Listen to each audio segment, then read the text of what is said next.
Good morning, and thank you for joining me in a discussion on the imperative for leadership preparation. My name is Kenneth DePietro. I am Superintendent of Plainfield Public Schools, and I've been asked to speak to you a bit as from CEDAR, knowing that you're meeting on a discussion about leadership preparation. And my assumption is they're asking me to talk to you as a voice from the field of PK-12 to share both my respect for leadership preparation and my hopes for progress in this field. As you can see, I've had some experience sitting on the executive board of NCAPE, now CAPE, for a few years. Actually spent 4 to 5 years on NCAPE and then on the executive board for 2. And I've been a leadership preparation instructor in Rhode Island at Providence College. So I have some affinity, but more than that, I absolutely believe in leadership preparation, and I think, and I hope, that you'll see that from the presentation. So in terms of titling this presentation, you'll notice that I came up with a couple of ideas, but I'll tell you why I crossed out those 2. So we are experiencing a time of change. Educators and families are really weary. They're weary of reform, and they're wary of change. There's been so much going on in our public education system. So instead of telling people that we're preparing leaders for change or preparing leaders for reform, I think the important thing is to really let people know that we're preparing leaders for results. And that's pretty much what I see as the trend in education. The message must be in our work that we are developing leaders so that we are preparing them to achieve results. I also want to thank you. I want to thank you for the service you provide in preparing leaders, and I mean that sincerely. As a voice from the field, I cannot express sufficiently the value I place on leadership preparation and development, and the role that leaders play in helping to transform our schools into places where students develop into productive, healthy citizens, and America's future can be assured. The hand-picked leaders that I bring into a district and that I've received from preparing institution are literally my vanguard for transforming the district. So I want to thank you. I want to thank you for the courage to even consider the leadership preparation process, to discuss it among yourselves during this time of change and growth in education. I want to also impress upon you that there is no question in my mind whether or not leadership preparing institutions are good at preparing leaders. Every leader that I have worked with in my 43 years has come to me with a set of some core skills, and I get to select among those who apply, so I pick people for certain attributes, but I see the core of what comes from the preparing institutions. The question for me, and the question that you may wish to discuss, is whether or not there are new opportunities for leadership preparation to move from good to great. And hopefully my presentation will give you some ideas of things that I believe may be of value in the discussion about preparing leaders. So the question before us is leadership changing? So here we're having a conversation, and we are 3,000 miles apart. I guess technology, first of all, does bring us closer. There's a changing global market. It's challenging America to establish a sustainable role in world affairs. It simply will take each and every student. We need to optimize the benefits of every member of society, and that begins at school. And so, if we need to be successful with every student, it's the only way, I believe, that America will also be successful. So yes, as our world changes, leadership must change. My answer is yes, and here are some of the conditions that I think warrant a look at leadership. First of all, there is certainly a change in demographics and the expectations for every learner. Second of all, we have opportunities and challenges of technology. Do you think preparing this presentation was easy? It's not. It takes knowledge of technology, but it also takes awareness of how technology can lead students in paths that can be vulnerable for them. Emerging research has come out on learning in the brain, and until we know more about how children learn. We still teach empirically. And the more we're learning, the more we're realizing we can reach many, many, many more students than we've ever been able to reach before. And that changes the dynamic of our classrooms. There's a national imperative for student achievement, and that goes right back to America's sustainability in the world market. Then there is this whole need for responsive instruction for diverse learners. The more varied our classrooms become, the more responsive our teaching must be. That takes leadership to support instruction. There is an increasing rate of demand for reform. It's everywhere, it's across this nation, and that's what people are getting wary of. Every time you turn around, there's a new reform effort coming at us. And then the whole effort of evaluation, the evaluation of schools, the evaluation of teachers, the evaluation of leaders, has been now moving towards being based on student results. Let me give you an example. I'm in Plainfield, Connecticut, on the other side of the United States. I think we're very much indicative of many of the aspects, many of the communities throughout this nation, and I'd say also in California. In our case, from 2010 to 2015, poverty grew from 26% to 48%. Think of that growth in 4 years. It changed our classrooms in a period of 4 years, doubling the number of children who are coming to us on free and reduced lunch with less and less opportunities to learn. We're ranked 158 out of 169. We have the 11th poorest district. We have one of the highest foreclosure rates and one of the highest unemployment rates. Certainly a challenge. But if that were the only problem, that would be one thing. This is what still faces. It's irrelevant whether you are a high-performing, high SES district, or you are a moderately a good-performing district, such as Plainfield, but in relatively somewhat of a weak financial state, but it is improving. We're making a transition to Common Core. Sound familiar? Across the nation, 48 states, maybe 46, but there's a national move to Common Core. At the same time, they're asking us to adopt a new state assessment called SBAC, Smarter Balance. At the same time, they told us that we need to implement student growth-based teacher evaluation. We're going to be moving to graduation by demonstration by the year 2018. Every student will not just have seat time, will not just have credits recorded. They need to demonstrate that they've earned the right to a diploma. In my former district, we achieved that. It took us 3 to 7 years to really plan for that. We're going to do this in the next 3 years here in Connecticut. The state has adopted universal all-day kindergarten. So in this state, virtually all but of about 10 to 12 districts have all-day kindergarten, and we are sequencing it in because it's a $500,000 expense for a district that's challenged for finances. The state has moved to one-to-one technology, and as I said earlier, with technology comes wonderful, wonderful opportunities, chances to reach out to more and more diverse students, but it also brings in a lot of other responsibilities of management, of fail-safes, of protection, of safety. And finally, there is an immense focus on closing the gap.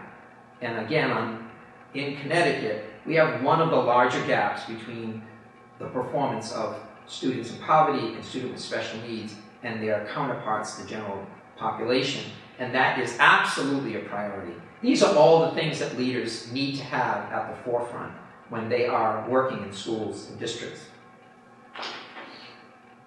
States are demanding changing learner expectations, changing assessment measures, the evaluation of instructional practice. They're all focused on results.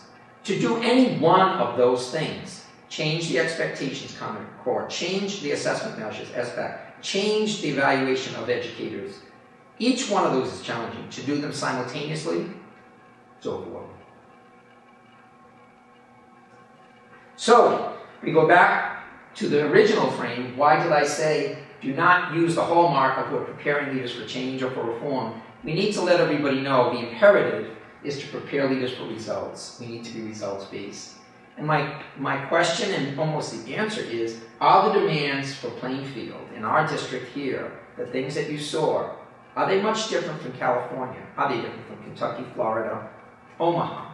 I mean, yeah, there are differences in the locations, the populations, the demographics, the cultures. But I think that overall, the kinds of challenges and the numbers of challenges are pretty consistent.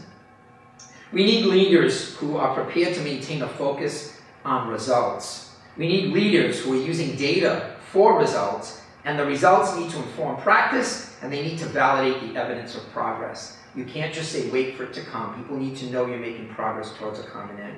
This affects leadership preparation, from required courses to clinical practices, to leadership preparedness, and even to the evidence of achievement of what leadership preparation achieves for the individuals who are candidates who become leaders in our schools. The need for leaders with knowledge of systemic planning for me, because of what I told you, the amount of dynamics is extremely important, and I would bring that message to you that one of the things that needs to happen is a clear integration of the concept of leaders do not learn things just solely in isolation. They need to think of how to put the pieces together. Towards that end, I'm going to tell you a little story, because you can't have a presentation without a story. I'm a storyteller. So I'm going to tell you about Carolyn Bebo, real person. I'm going to tell you about Colby, real person. That's Colby. Colby has very limited ability to communicate, to use his limbs. And they were doing a study on magnetism. So Carol called me in and she said, Mr. Petro, you got to come in, you got to see Colby. I just want you to understand, the objective, the standard for this lesson was the ability of a student to understand and appreciate the properties of magnetism. And she said, I got to tell you, Colby's never going to take a paper and pencil test. He just isn't. So she handed him 2 wands, and she had more. She had 2 of them. She gave them to him. And she gave them to Colby and put them into his hands, and you'd watch him just bring his hands together, and as soon as they hit, you'd watch his face go. And she'd give it to him again, and he'd do it the second time. Then she took them away and put them in so the polarity was different. And he'd get them and he'd put them together, and he would feel the pressure, but he just sat there. She reversed it, he put them together. She said, tell me that Colby does not understand the property of magnetism. Tell me he doesn't appreciate magnetism. She said, we can't use the same test with every child. You need to allow us to find ways to demonstrate that children and students can demonstrate our standards, but in varied ways using varied assessments. So I hope it's a touching story. I hope you appreciate it. But let me explain why that story is so important to me and why I have all these stories that I keep with me in my life and when I share discussions. Because if you look at what it took, all of these things had to be happening. You start with the content and the curriculum. It needs to be adapted to communicate what it is at the core of what we want to see happen. What does it mean? Do they have to discuss? Do they have to be able to draw polarity? Or do they really need to demonstrate the evidence that they can show you that they understand the core of what the content and curriculum is designed to do? We need to think about the adequate resources that are available so this teacher doesn't have just paper and pencil. She has many varieties of tools, including technology, to allow Colby to demonstrate his knowledge. We need to think about the professional development, because Carol Bebo can't be the only one doing this. It needs to go across our schools, across our districts, so that people understand that we modify our teaching for the learner. We need to think about evaluating and goal setting to include closing the gap. So we need to make sure that when Carol is evaluated, she also can demonstrate, not just in the highest performing students, but in all students, that there is a way that they can demonstrate their growth in knowledge. We need to have leaders who are visionary, who understand that this is a system with all these pieces, without looking and observing at the right time, monitoring instruction, and looking at student results, without telling parents why we are modifying for children, so they all understand that we are after the same goals, but in different ways at different times with different measures. If we don't have leaders who understand the system, then yes, they take courses called supervision of instruction, school plant planning, school law, finances. They take observation and evaluation practices. They take the elements, but they need to realize that in the real setting, in the K-12, in the field, they're going to face experiences that require that they think of how the pieces come together and how they, as a leader, need to move the mountains and have teachers have the opportunity to create successful practices for students. So another one that I think hopefully it captures your attention. Let me tell you why I have so much value and so much importance in school leaders. This is real for my district, and for many districts. There's one superintendent, I'm it, that's me. And if you think I can reach 12,000 residents, somehow, some way, I have to. But I have 4 central office workers. I have a special ed director, an assistant superintendent for student services, and I have a curriculum director, and I have a finance director. But I have 8 school leaders. In each school there's a principal, and in some schools where they're bigger, and I have a high school, then they're going to see 3 people with assistants. But I have over 200 teachers. I have over 100 paraprofessionals. There are over 2,400 students. There are 12,000 residents. And they're all expecting the same thing, to see results of student success. So look at these numbers, 1, 4, and 8. We're talking 12, 13. If we develop these stakeholders and the readiness of leaders, that's how we'll realize results for the stakeholders, who are the 200 teachers, 100 paraprofessionals, the 2,400 students, and the 12,000 residents who are investing. Our clients are here, but our consumers are down here, and they're all asking for the same thing. Are you going to have leaders who understand the context of the community and how each child has to feel valued?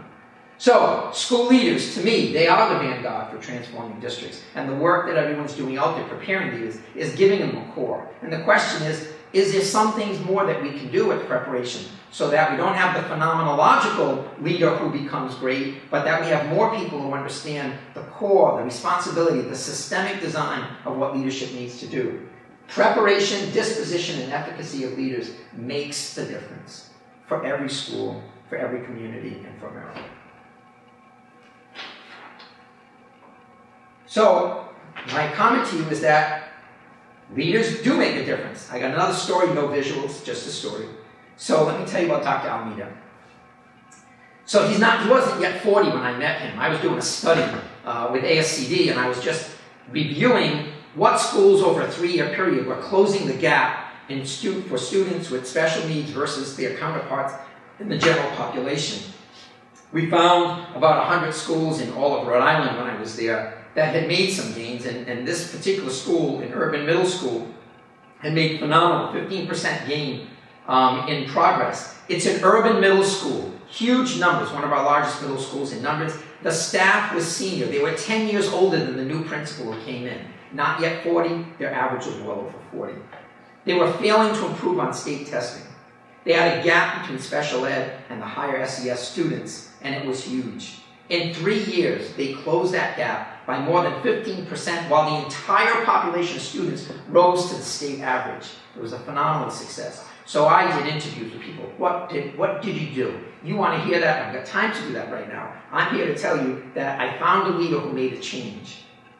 So, did he learn this in his leader preparation course? Yes, he did.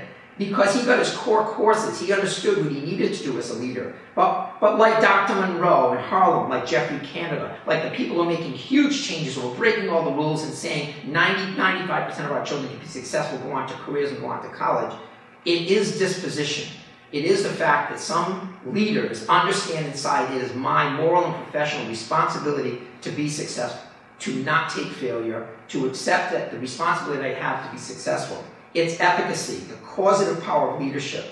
And can preparation courses develop and instill this efficacy and disposition? I tell you, I believe it can, by just giving the right experiences and requiring that people spend time thinking about the system and demonstrating it through results. Short end of the story, I ended up hiring him in the district as a principal. As I left, he moved on to assistant superintendent, and then he became superintendent in the district I left. So leadership, where it's strong, does bubble to the top, and it does make a difference. So there are 4 areas I think that are of value for leadership preparation. One is systemic planning. If I haven't convinced you yet, it's the best shot I had. Results-focused leadership, so that we think about what is the evidence we're looking for in our prep courses and even in the clinical opportunities, the mentorships, the externships, the internships. What are we asking for people to show that they can achieve something in a short span or in a long span? Does that mean the term might need to be a little longer? Does that mean we might need to design clinical experience a little different? I'd say yes. But certainly, we're already producing good leaders. It's just a matter of going from good to great, not just saying we need to not do what we're doing. What we're doing is great. We need to add things. Technology-empowered leadership. If you have leaders who say, I'm going to be dragged, kicking and screaming into the next century, you need to tell them that isn't the new world, and that isn't what our children are coming to us expecting that this technology is going to empower them. And finally, we absolutely need leaders who are learner responsive. It's not about whether I did the right job, it's whether I did things right, whether I did it correctly because it was the right thing to do. And I have that in front of every principal that I've met. I tell them, managers do things right, leaders do the right thing. It's understanding that we need to be responsive to every learner. So there is a difference between teacher preparation and leader preparation, but I do want to tell you they're not too far apart. And I want to tell you about the changes in teacher preparation because I think it has value for thinking about maybe leader preparation. A little tight on the screen, but let me show you. So most people know the technology model, input, process, output. What goes in and what goes to a process comes out. And when I was at NCAPE many years ago, this was pretty much the realm. Who do they have the candidates? What is the recruitment process? Are they getting diversity? What are the qualifications of candidates? What is the process of the curriculum? What is the syllabi? What is the instruction that's being done? This is for teacher prep institutions. Then finally, what is the outcome? Are they praxis ready? Do they get certification? What does a clinical experience look like? Is there evidence that they're... And this is what it was like, many years ago. I'd say 8, 10, 12 years ago. But I watched, because I was through with NCAPE, when they started progressing and saying, you know what, it really is about the product of putting that person into the K-12 continuum. Educator prep programs can't be divorced from this and just deposit people with a certification. They need to be thinking about, is the teacher actually learner ready? Are they responsive to the learner? Are they team? Team for us is the mentoring program. It is the induction. To think of this process and not connected for the follow-up 2 and 3 years later is a little bit crazy now, and that's what's happening. We're beginning to realize we can't think of teacher preparation in isolation of the field in which they're going. This is where they do their service, and this is where they get employed. And ultimately, this is what we want for everybody. Students are showing achievement. We have sustained employment, not people dropping out of the profession. We want to see that there's diverse representation. The recruitment has to, from the beginning, be thinking about, are we bringing people into the profession of teaching that model the children they'll be serving in an urban district? Are they getting the model so that they can aspire not just to be a teacher, but to be a professional? And they teachers who are adaptive and flexible. Because in this world, with this kind of change happening, let me tell you, if you're not adaptive and flexible, it's easier just to get out 3 and 4 years after you're just frustrated. So I happen to know this model out of Kaufman that says, instead of thinking about input, process, and output, and saying, I want a grade 4 child to enter grade 5, I'll change what I teach in grade 4. What they look at is say, what do you want grade 4 and 5 to do? To produce a long-standing student who gets right through high school. What is the purpose of high school? Is to put them out into the world of work in colleges so that they can further their own learning, become lifelong learners. So what you need to be thinking of is not just what I want immediately coming out of the grade 4 leading to 5, the teacher induction and teacher preparation process to get them into a job, but what is the real long term? It's the product of them producing quality students and knowing that the students achieve results. So this model basically says you need to be thinking much further out if you're going to change the process of preparation, induction, etc. We need to think about what the real long-term goals are. I like this. I've used it most of my career. And the other thing that impressed me was CPRE, the Center for Policy Research and Education out of Rutgers. And they said if you're going to do systemic reform, remember that there are 2 components. It's comprehensive, address everything, but it's got to be cohesive. You just can't do 7 things, and people are wondering when do they all come together. So these 2 things, these slides will be available. I can put them on the website. I gave you my name. You can always email me. I can send you information if it has value. So let's look at the same model. And we're going to look at it from the aspect of leadership preparation. Well, it looks the same because it is. It's still input, process, and output. And what did NCAPE measure? It measured who are the candidates coming in, what is the recruitment, what are their qualifications, what is the curriculum, what is the syllabi, what is the clinical experience, the process of preparing them as leaders. And what do you expect? Someone to be certified, that the representation is diverse for what we need in our schools, and that they're employed. But But the emerging change, what we're looking for, is we need responsive leaders. We need leaders who are systemic in understanding how the pieces have to fit together. Because if you fix only one part of the school that you're working in, trust me, the other pieces will eventually just say, this too shall pass. This is just another flash in the pan. They need to see how it's all connected. And we need adaptive, flexible leaders as well. Again, it's about student achievement. It's about sustaining leaders and not having them leave short term. And it's about results-based progress. So it looks like it's the same, but it's not. Because the input is not a person coming out of high school. It's not about a person changing their career, just saying, I think I'd like to be a teacher. These are people who are already embedded in the system. They're coming out of education. They're in the PK-12. So you have people who understand the system, who have either conceptions or misconceptions. But you have people who are already embedded. And sometimes a quality teacher is not a quality leader. They love kids, but they don't know how to serve the adults loving kids. They want to go out and be better than the teacher.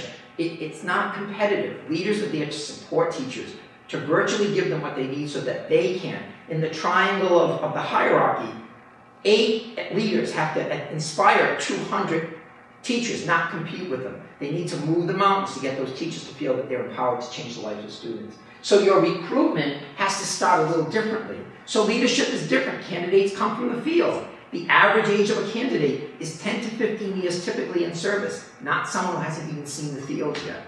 The number of candidates who seek to return to their district is very strong. Many of them are almost encouraged by their district. You should go out for administration. Or they say, I've been doing something. I've been running a team. I've been doing a curriculum study. I chair this committee. And they begin to feel that leadership has this causative power, efficacy, causative power. And they think, I'd like to go get trained. Some of them go because they feel, I really have, mechanical, I have management skills, and I want to be a good manager. So when you have people who feel that they want to be a good manager, one of the important things is that there are districts that's what they need. They need someone, everything is in place, and they need someone just to manage and make sure that everybody who is doing their job does a good job. But in general, I communicate to all the leaders I've worked with in my career that say, I have a little sign that says, managers do things right. Leaders do the right thing. And it's really developing leaders, the efficacy, causative powers of leaders that makes them understand, yes, they must be managers, but they need to move the faculty. They need to be moving in the direction. They need to communicate effectively the direction of the school and the purpose and the reason why they're trying to get the kind of student achievement that would benefit all of us. So,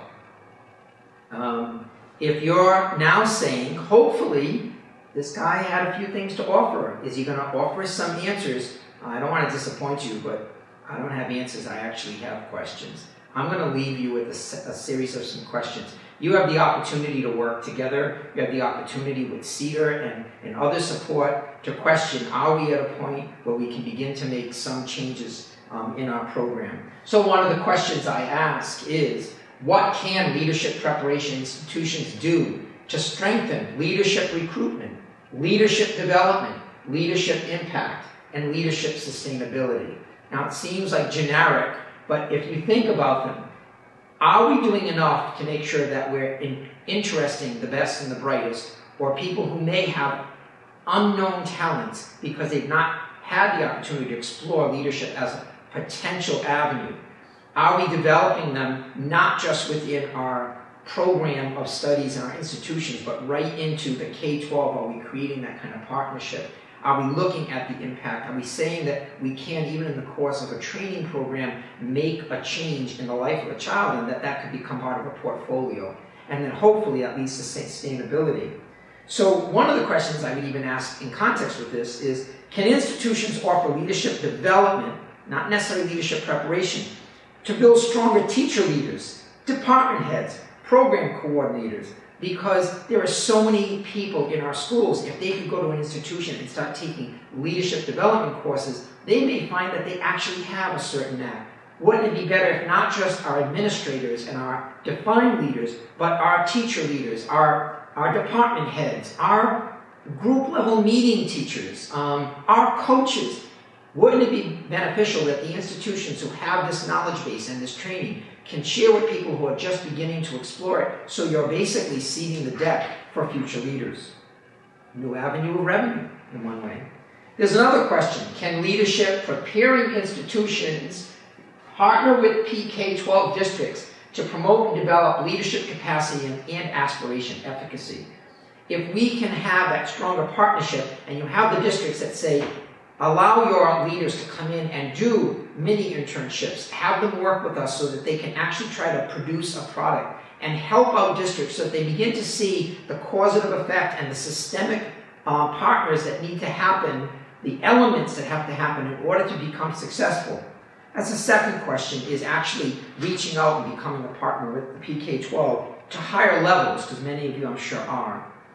Another question is, if they are making partnerships, can the leadership preparing institution partnerships with PK-12 districts, would that provide more understanding of the challenges facing the PK-12 district? If anything I showed you of 20% growth in poverty, of the conflicting, they're telling you to change what children need to know in Common Core. By the way, we're going to change the instruments against Common Core within 1 or 2 years when they're not even embedded yet into the core of the student's continuum. By the way, we're going to measure teacher practice against the new expectations of learner and the new expectations of practice and the new expectations of assessments. And if they're doing that all simultaneously, are you aware of those simultaneous challenges so that you can make new and preparing leaders understand the complexity of the challenges, not because they're mandates that have to be done, but because in many cases these are necessary changes to strengthen our school system? Another question. Sorry, no answers, but I hope they're questions that you'll discuss and think about. Are leadership preparing institutions interested in the research? If you make those partnerships and look into results-based leadership training, would that research provide you the opportunity to look at the causal impact of leadership practices on the change in instruction, on the change in learning, and on the change in student results? I think there's a body of research that would show the causal impact of how you change a leader, you change instruction, you change the learner, and you change the results. I have that much belief and that much faith.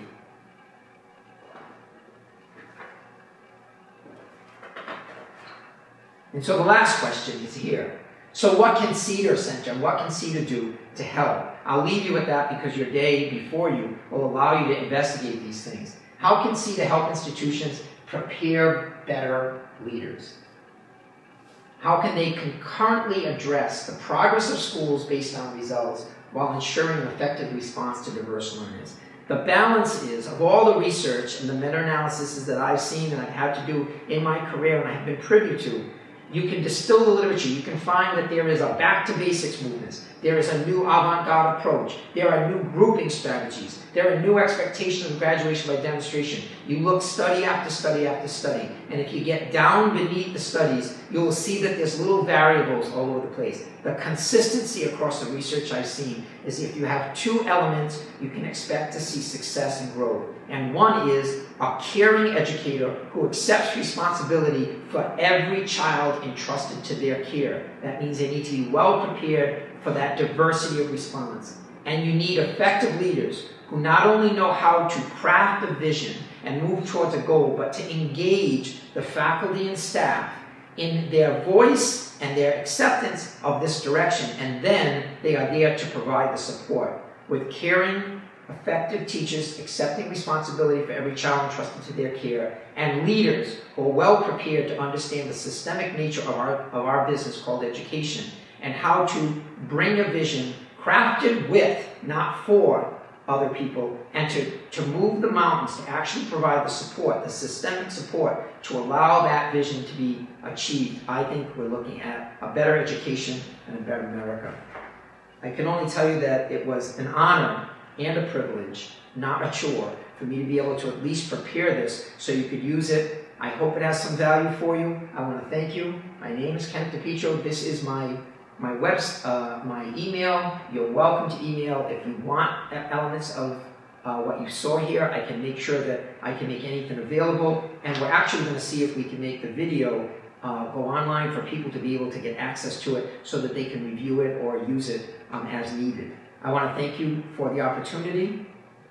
This is the close of my presentation. Sorry I can't be with you personally to have some question and answer, but this was right now what I thought we could be able to do given the time span and some of the unique challenges of videography and not just using Skype.